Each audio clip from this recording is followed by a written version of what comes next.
Welcome back. स्वागत है आप सभी का हमारे यूट्यूब चैनल बॉटनी लेक्चर में। गाइज, आज के इस वीडियो में हम बात करेंगे इवोल्यूशन के बारे में। बहुत ही बेहतरीन ये वीडियो जाने वाला है, यानी ये लेक्चर आपके लिए बहुत ही इम्पोर्टेंट साबित होने वाला है। बस आपको लगे रहना है हमारे साथ। ओके, कहीं भी मत जाइएगा। एक एक पॉइंट आपको हम बताएंगे यहाँ पर कि एक्चुअली में इवोल्यूशन क्या होता है, यानी जैव विकास। गाइज, पहला प्रश्न यही कि क्या है जैव विकास। जैव विकास से कई ऐसे क्वेश्चन हैं जो कंपटीशन में भी पूछे जाते हैं। साथ ही साथ ये जो वीडियो है सबसे ज़्यादा इम्पोर्टेंट वो बीएससी वालों के लिए होने वाला है। ठीक है, तो आइए दोस्तों डिस्कस करते हैं एवोल्यूशन क्या होता है, यानी जैव विकास क्या होता है। तो सिंपल भाषा में अगर हम आपको बताएं कि जैव विकास क्या है, तो आप ऐसे कह सकते हैं कि जीवों के क्रमागत विकास को ही जैव विकास कहते हैं। सिंपल लैंग्वेज में क्या बोलेंगे, जीवों के क्रमागत विकास को ही जैव विकास कहते हैं।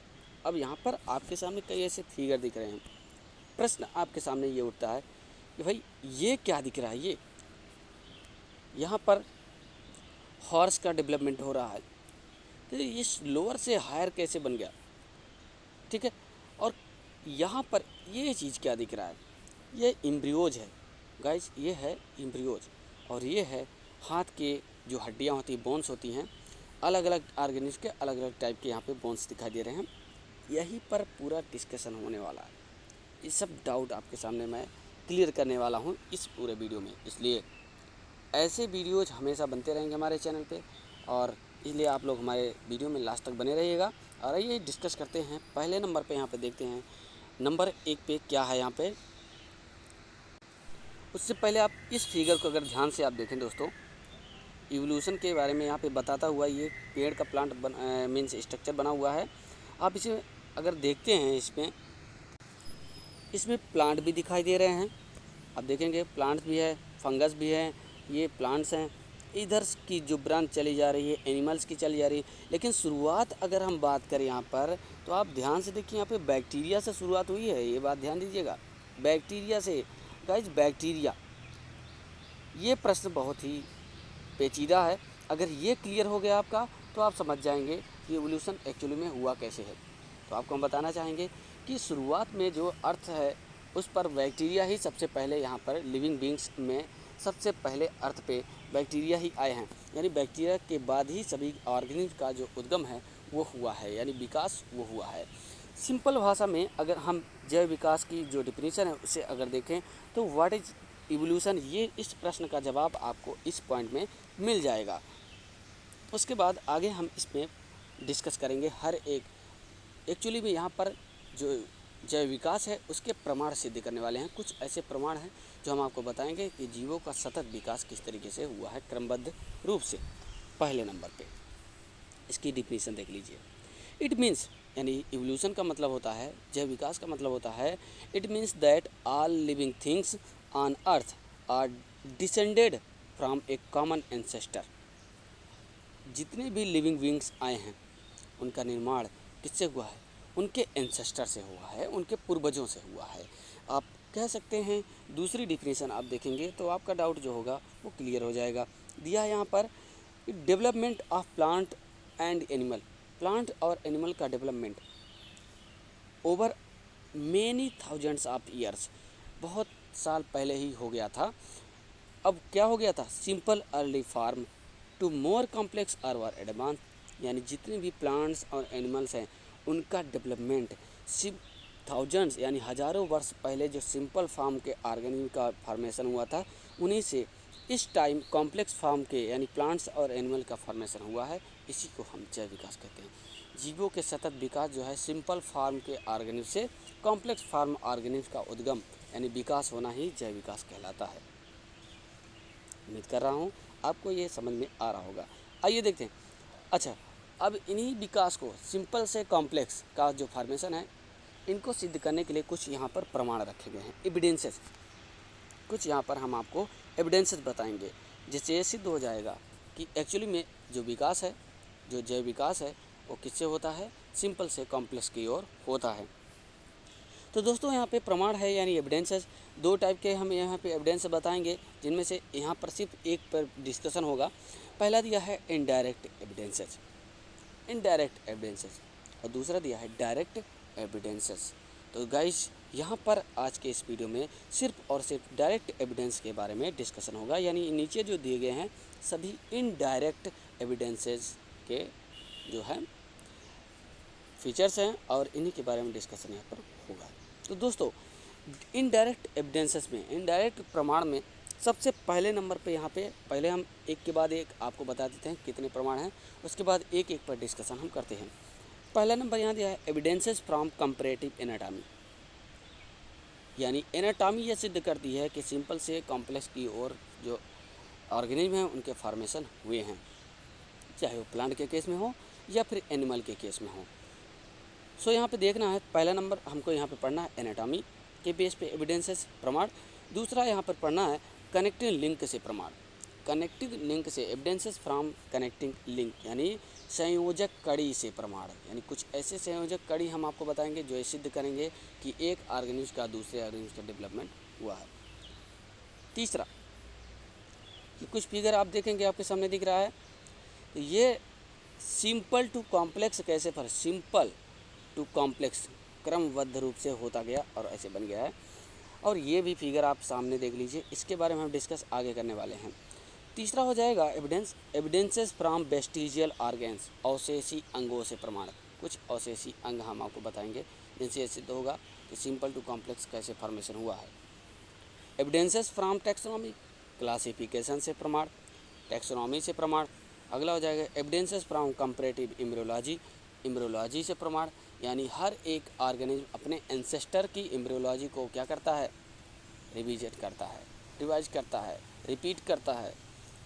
एविडेंसेस फ्रॉम फॉसिल, फॉसिल्स यानी जीवाश्म विज्ञान से प्रमाण, जीवाश्म भी कुछ प्राणियों के मिले हैं जिनसे सिद्ध होता है कि एक सिंपल वाले से कॉम्प्लेक्स का फॉर्मेशन हुआ है। दोस्तों इसी में अगला हो जाएगा 7वें नंबर पे evidences from biogeographical relation, biogeographical relation से भी ये सिद्ध हो जाता है। Physiology and biochemistry, physiology biochemistry से प्रमाण। और अगला हो जाएगा 9वें नंबर पे एविडेंसेस फ्रॉम साइटोलॉजी, साइटोलॉजी से क्या प्रमाण सिद्ध होते हैं। और नेक्स्ट लास्ट हो जाएगा इसी में एविडेंसेस फ्रॉम जेनेटिक्स। तो ये 10 पॉइंट, ये 10 प्रमाण ये सिद्ध कर देंगे कि जीवों के सतत विकास किस तरीके से हुए हैं क्रमबद्ध रूप से, सिंपल टू कॉम्प्लेक्स ऑर्गेनिज्म का फॉर्मेशन कैसे हुआ है। तो आइए दोस्तों पहले नंबर पर यहाँ पर हम डिस्कस करने वाले हैं। नंबर 1 पे हो जाएगा, जैसा कि आपने ऊपर देखा हेडिंग, उसी हेडिंग को यहाँ पर हम हेडिंग वाइज हेडिंग बताने वाले हैं आपको। Evidences from comparative anatomy, anatomy से किस तरीके से ये सिद्ध होता है कि सिंपल टू कॉम्प्लेक्स ऑर्गेनिज्म का फॉर्मेशन हुआ है। तो गाइस सबसे पहले एनाटॉमी के बेस पे यहाँ पे नंबर 1 पे हो जाएगा इसके अंतर्गत। इसे हम 2 तरीके से स्टडी कर सकते हैं, एक हो जाएगा समजात अंग और दूसरा हो जाएगा समृद्ध अंग। यहाँ समजात अंग यानी होमोलॉजी बोलते हैं या होमोलॉगी बोलते हैं, कोई भी प्रोनाउंसिएशन आप यूज कर सकते हैं। पहला हो जाएगा होमोलॉजी, तो पहले आप होमोलॉजी समझ लीजिए, तब उसके बाद एनोलॉगी आप समझिएगा। इसको बोलते हैं समजात अंग। समजात अंग का मतलब होता है ऐसे अंग जो समान हो। तो आइए देखिए क्या है, ओरिजिन एंड बिल्ट, उत्पत्ति और संरचना कैसी होगी, सेम होगी। इसी पॉइंट को समझना है, सब डाउट क्लियर हो जाएगा आपका। ओके, उत्पत्ति यानी origin and built are same, जिनके ओरिजिन, जिन ऑर्गेन्स के ओरिजिन और बिल्ट क्या होंगे, एक जैसे होंगे, लेकिन फंक्शन डिफरेंट होंगे, फंक्शन उनके अलग अलग होने चाहिए। ठीक है, तो उसे हम बोलेंगे होमोलॉजी ऑर्गेन्स। ठीक है, समझ गए होंगे, यानी ओरिजिन और बिल्ट में क्या होंगे, एक जैसे होंगे, लेकिन फंक्शन उनके डिफरेंट होंगे। तो आप समझ जाइएगा ये होमोलॉजी का एग्जाम्पल है। कंपटीशन में ऐसे ही एग्जाम्पल दे देता है और कहता है बताइए इनमें से कौन सा है होमोलॉजी। तो गाइस यहाँ पे हम बताने वाले हैं एनिमल का।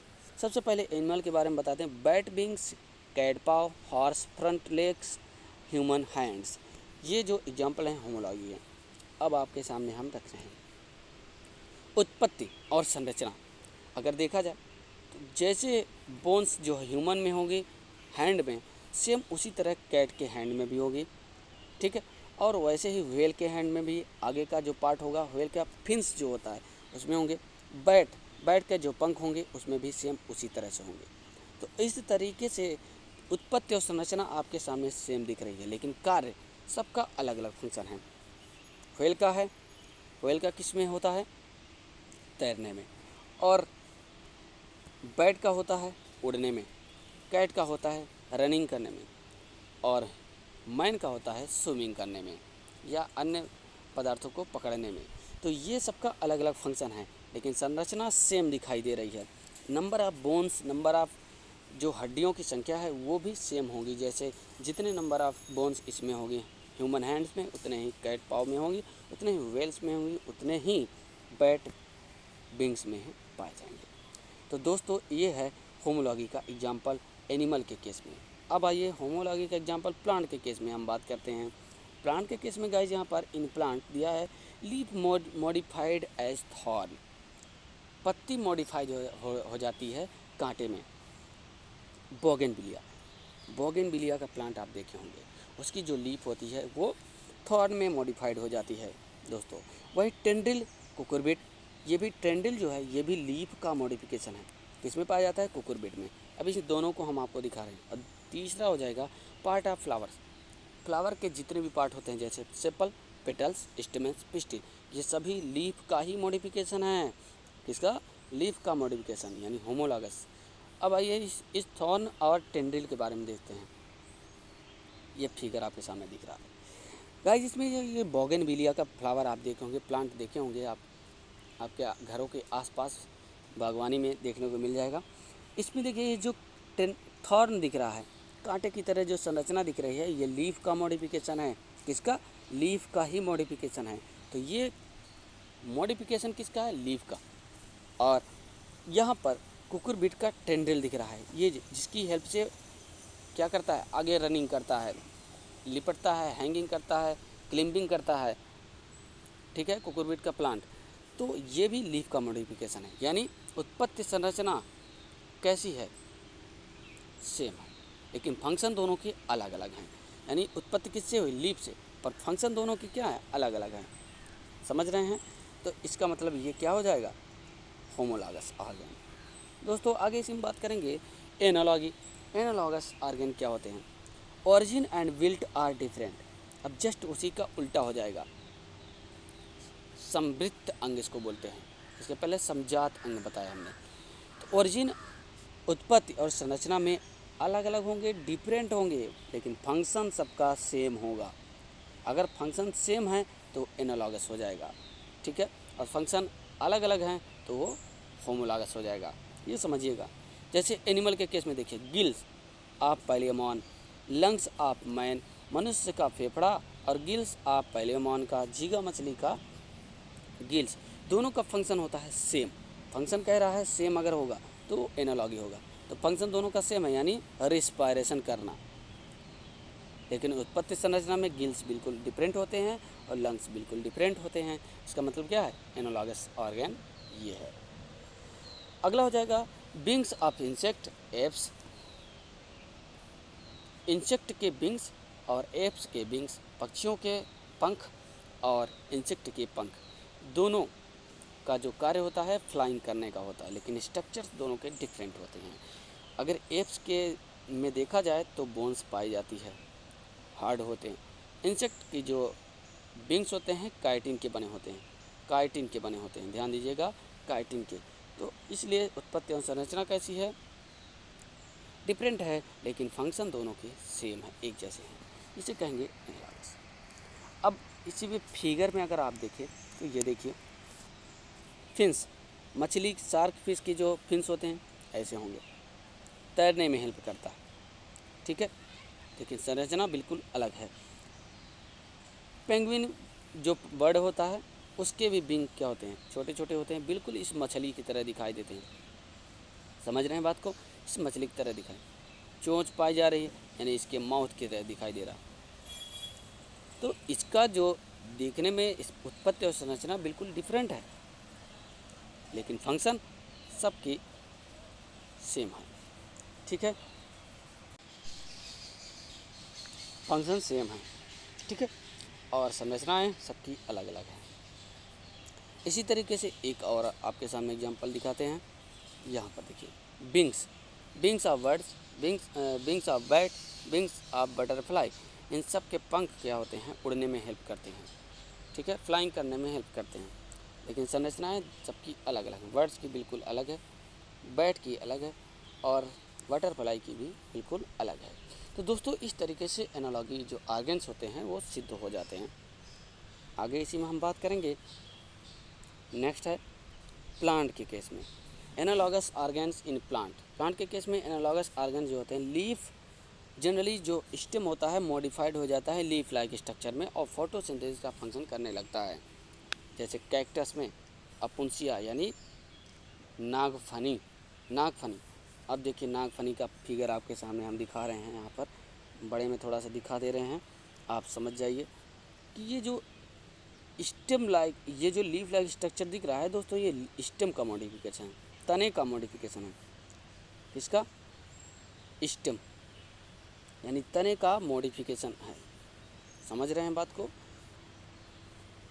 ओके। और दूसरा हो जाएगा इसी में, दूसरा एग्जांपल, बेस्ट एग्जांपल है स्वीट पोटैटो और पोटैटो, आलू और शकरकंद। इन दोनों का जो फंक्शन होता है, दोनों में कार्बोहाइड्रेट स्टोर होता है, ठीक है।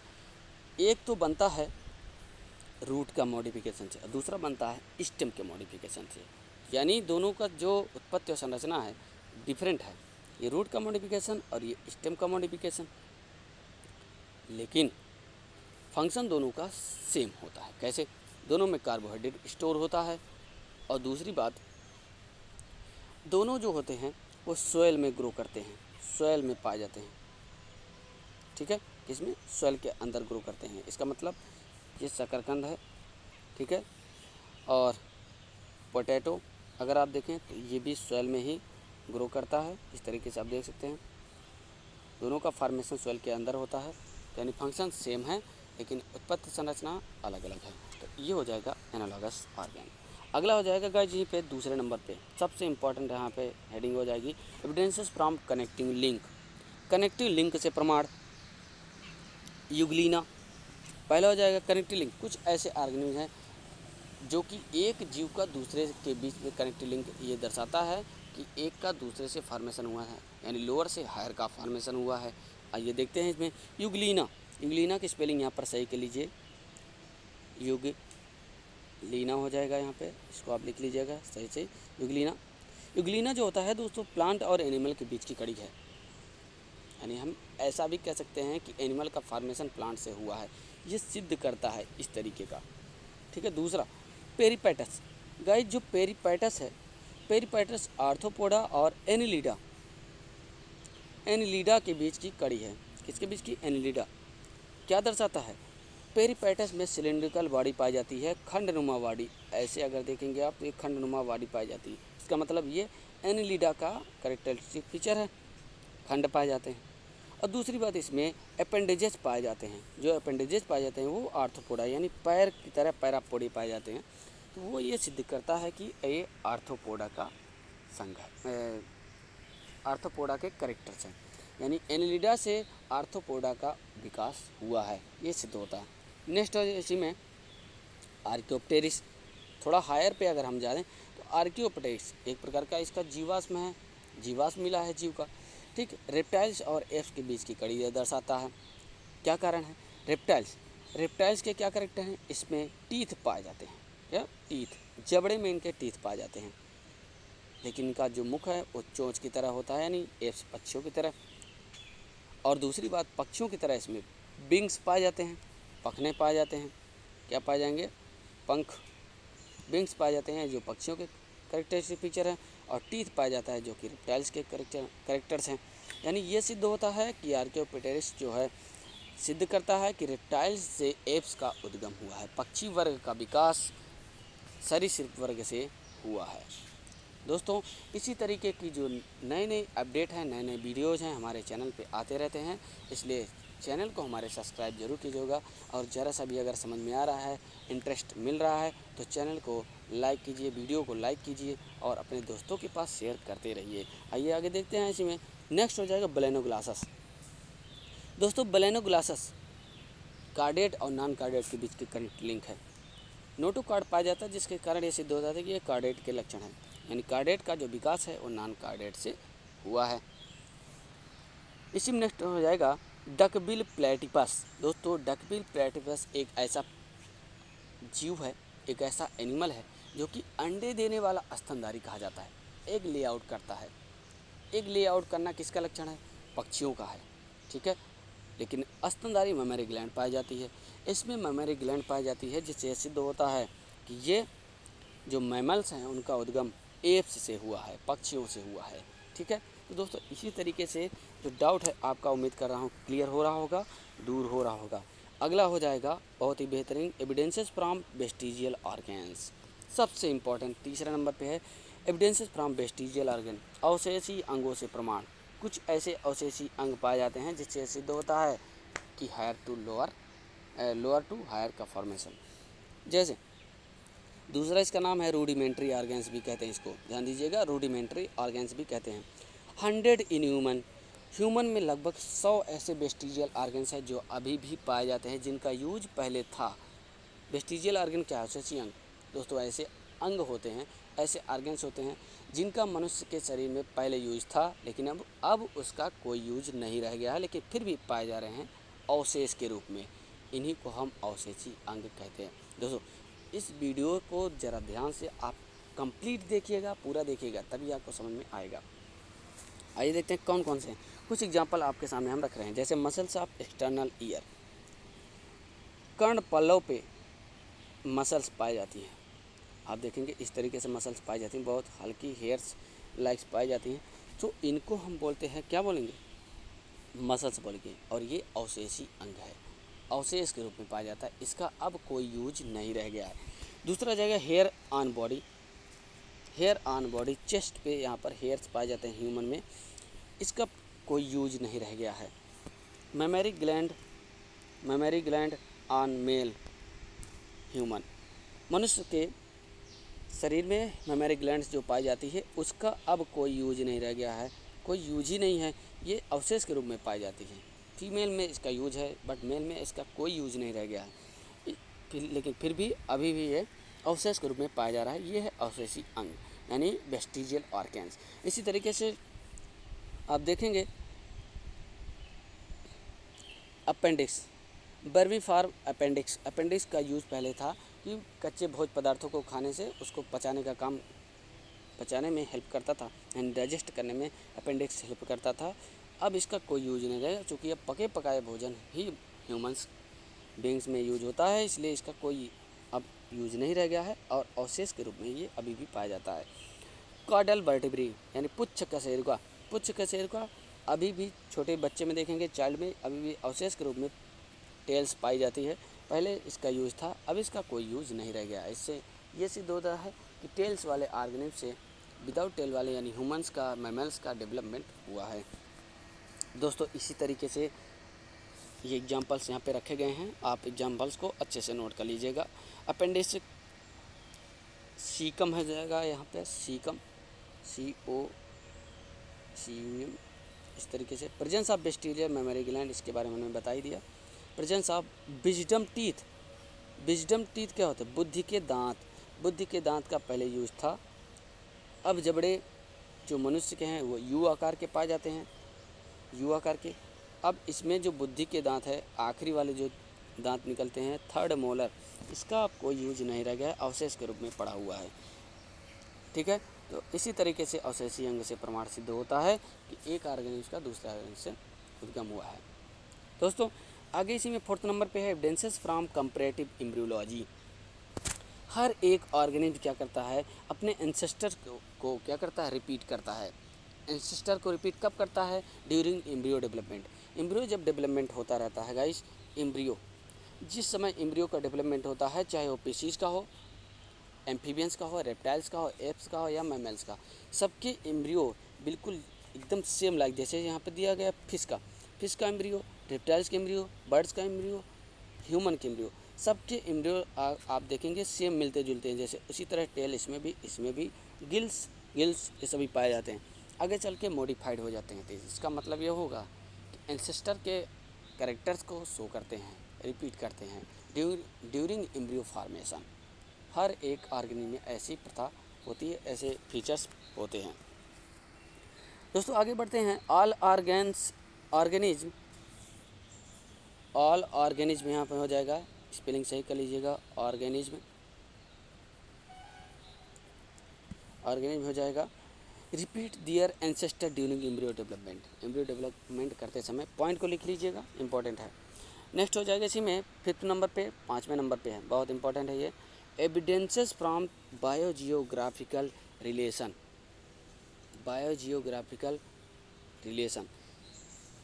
इसमें बायोजियोग्राफिकल रिलेशन के आधार पे जो ऑर्गेनिज्म है उनको 5 बड़े ग्रुप में डिवाइड किया गया है ग्राफिकल रीजन के आधार पे, जिसमें पहला हो जाएगा नियार्कटिक रीजन, जो कि नॉर्थ अमेरिका और मेक्सिको रीजन में आ जाएगा। दूसरा आ जाएगा पैलियार्कटिक रीजन, जिसमें यूरोपियन रीजन में आ जाएगा। यूरोपियन रीजन की जो कंट्रीज हैं वो इसके अंतर्गत आ जाएगा। दोस्तों चैनल को सब्सक्राइब कर लेना, अगर ज़रा सा भी आपको अच्छा लग रहा होगा तो सब्सक्राइब करना बिल्कुल मत भूलना दोस्तों, चैनल को ज़रूर सब्सक्राइब करना और लाइक करके दोस्तों के पास शेयर कर देना, ताकि औरों का भी कन्फ्यूजन दूर हो सके। इतना इम्पोर्टेंट नोट्स आपको जल्दी से आपको किसी बुक में नहीं मिलने वाला है, बहुत आपको पढ़ना पड़ेगा, छांटना पड़ेगा, इसलिए फ्री में आपको ये मिल जा रहा है। इसको अच्छे से नोट्स आप बना लीजिए। अगला हो जाएगा न्यू ट्रॉपिकल रीजन, जो कि साउथ अमेरिकन रीजन में आ जाएगा। साउथ अमेरिकन रीजन आप मैप में देखेंगे तो ये पूरा ओवरऑल न्यू ट्रॉपिकल रीजन का होगा। अगला हो जाएगा ओरिएंटल रीजन। ओरिएंटल रीजन में दोस्तों एशियन महाद्वीप आ जाएगा, जिसके अंतर्गत इंडिया, चाइना, पाकिस्तान ये सभी कंट्रीज आ जाएंगे। इसके अंतर्गत रहने वाले जो ऑर्गेनिज्म हैं, ह्यूमंस हैं, एनिमल्स हैं, सब लगभग एक दूसरे से मिलते जुलते हैं। नेक्स्ट अफ्रीकन आर अफ्रीकन, यहाँ आर कर लीजिएगा, अथवा इथियोपियन, ये अफ्रीका रीजन की जितनी भी कंट्रीज हैं वो सभी इसके अंतर्गत आ जाएंगे। और लास्ट हो जाएगा ऑस्ट्रेलिया, जिसके अंतर्गत ऑस्ट्रेलिया और न्यूजीलैंड ये कंट्री आ जाएंगे। इसके अंतर्गत रहने वाले एनिमल्स और ह्यूमंस आ जाएंगे। तो दोस्तों इस तरीके से 5 हमने जो इम्पोर्टेंट था वो आपको बताया। आगे इसी में बढ़ते हैं। नेक्स्ट 7th नंबर पे है दोस्तों, एविडेंसेस फ्रॉम क्लासिफिकेशन। टैक्सोनॉमी, वर्गीकरण से क्या क्या प्रमाणित होता है, क्या सिद्ध होता है, आइए देखते हैं। सबसे पहले यहाँ पे देखेंगे लिनियस ने बेस्ड ऑन प्रिंसिपल, अपने प्रिंसिपल के आधार पर लाइक विद लाइक उनका प्रिंसिपल था, जिसके बेस पर उन्होंने ओवरऑल ऑर्गेनिज्म यानी एनिमल और प्लांट दोनों का क्लासिफिकेशन दिया था। लिनियस ने दोनों का क्लासिफिकेशन दिया था, इसी कारण इनको फादर ऑफ टैक्सोनॉमी या फादर ऑफ मॉडर्न बॉटनी भी कहा जाता है। ये दोनों पॉइंट नोट कर लीजिएगा। आइए देखते हैं आगे। 1809 ईस्वी में लैमार्क और 1883 ईस्वी में डार्विन ने भी क्लासीफाई किया था on the basis of inter relationship. इन्होंने क्लासीफाई किया था इंटर रिलेशनशिप के आधार पे, ठीक है, रिलेशनशिप के आधार पर डार्विन ने और लैमार्क ने क्लासीफाई किया था। अब अकॉर्डिंग टू लिनियस के आधार पे अगर देखा जाए तो सबसे पहले देखिए पढ़ा क्या जाता है, kingdom, phylum, class, order, family, genus, species. इस तरीके से सभी ऑर्गेनिज्म को जिनके लक्षण लगभग ज़्यादा से ज़्यादा मिलते जुलते हैं उन्हें किंगडम में रखा गया पहले, जगत में। फिर उसके बाद कुछ कैरेक्टर्स उनके अलग अलग थे तो इसलिए उनको फिर फाइलम में डिवाइड किया गया, जितने भी थे जीव उसमें अलग किया गया। फिर उसके बाद उसके कुछ कैरेक्टर बिल्कुल अलग देखने को मिल जाते, इसलिए उनको फिर क्लास में डिवाइड किया। फिर उसके बाद आर्डर में रखा, फिर फैमिली में रखा, फिर जीनस यानी वंश में रखा, फिर उसके बाद जाति में रख दिया, स्पीसीज में रख दिया। इसी तरीके से क्लासीफाई एनिमल और प्लांट का मेंडल ने किया, लिनियस ने किया है। आगे है, अब इसी को एनिमल के केस में देखते हैं। पहले protozoa, porifera, coelenterata, platyhelminthes, aschelminthes, annelida, arthropoda, mollusca, echinodermata. इस तरीके से ऑर्गेनिज्म का डेवलपमेंट होता गया और नॉन कार्डेट से कार्डेट का फॉर्मेशन हुआ क्रमबद्ध रूप से। तो गाइस आगे हम बात करेंगे, ये आपके सामने फिगर दिख रहा है, कैसे एक का दूसरे से डेवलपमेंट हुआ है। ओके, तो इसको आप देख सकते हैं फिगर को, एक एक ऑर्गेनिज्म का यहाँ पर दिखाया गया है, एक के बाद एक, tail with tail, without tail, ऐसे फॉर्मेशन होता गया। पहले आपने देखा कि यहाँ पर आप शुरुआत में देखेंगे तो इस तरीके से था, मार्सुपियन मॉल्स हो जाएगा, फिर नोम्बैट एंटीटर हो जाएगा, ये हो जाएगा, देन ये हो जाएगा। इसी तरीके से आप इनको अपनी कॉपी में ड्रा कर सकते हैं। एक एक को बताना इतना टाइम कम लगे, इस वजह से हम आपको फिगर दिखा दे रहे हैं। आप इसको अच्छे से अपनी कॉपी में नोट्स कर सकते हैं। आगे इसी में इस पौधे को आप देखिए, जो ऑर्गेनिल को किस तरीके से डिवाइड किया गया, इसे आप देखते हैं तो समझ में आ जाएगा आपको। Gram positive, gram negative bacteria, archaebacteria, जिन एल्गी के बाद bryophytes, lichen, pteridophyte, gymnosperm, angiosperm, dicot, monocot. इसी तरीके से ऑल प्लांट का फॉर्मेशन हो गया। लास्ट में आप यहाँ देखिए एंजियोस्पर्म और जिम्नोस्पर्म यहाँ दिखाया गया है। वैसे ही एनिमल के केस में भी अगर आप देखते हैं तो यहाँ पर एकाइनोडर्मेट, आर्थ्रोपोड, यूरोकार्डेट, वर्टिब्रेट, ये सभी आ जाते हैं। गाइस आगे हम बढ़ते हैं इसी में। नेक्स्ट में प्लांट के केस में देखेंगे तो एक पॉइंट यहाँ पे समझ लीजिए कि बैक्टीरिया से फंजाई का भी फॉर्मेशन हुआ, एल्गी का भी फॉर्मेशन हुआ। एल्गी और फंजाई दोनों मिल करके बना देते हैं लाइकेन। लाइकेन्स की तरह बिहेव करता है, धीरे धीरे करके ब्रायोफाइट्स आ जाएगा, जो लैंड और एक्वाटिक दोनों एरियाज़ में रहते हैं, यानी एम्फीबियंस हम प्लांट किंगडम इनको कहा जाता है।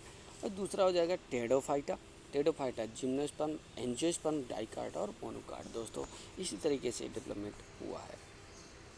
और लास्ट में हो जाएगा इसी में 8वां जो होगा एविडेंसेस फ्रॉम जेनेटिक्स से, यानी जेनेटिक्स क्या होता है? आनुवांशिकी, यानी कैरेक्टर्स जो माता पिता में होते हैं, पेरेंट्स, जो पेरेंट्स पे कैरेक्टर्स होते हैं वही उनकी ऑफ स्प्रिंग में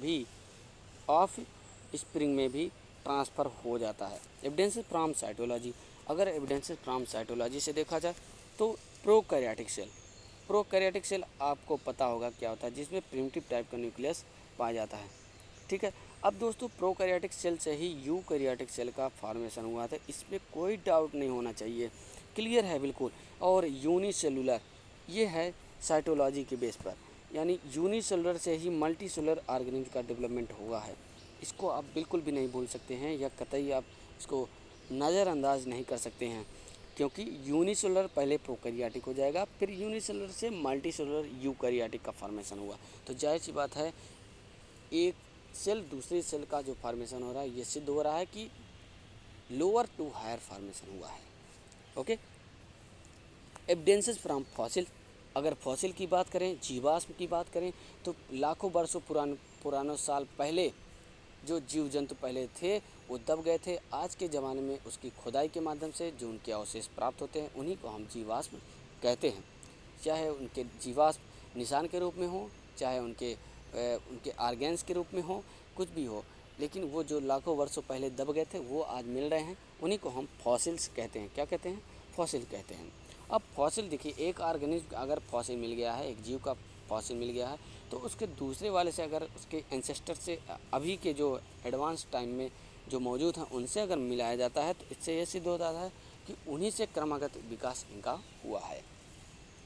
ओके, तो क्या इस तरीके से आज का जो प्रमाण है, 10 प्रकार के जो प्रमाण थे वो हमने आपको बता दिए हैं।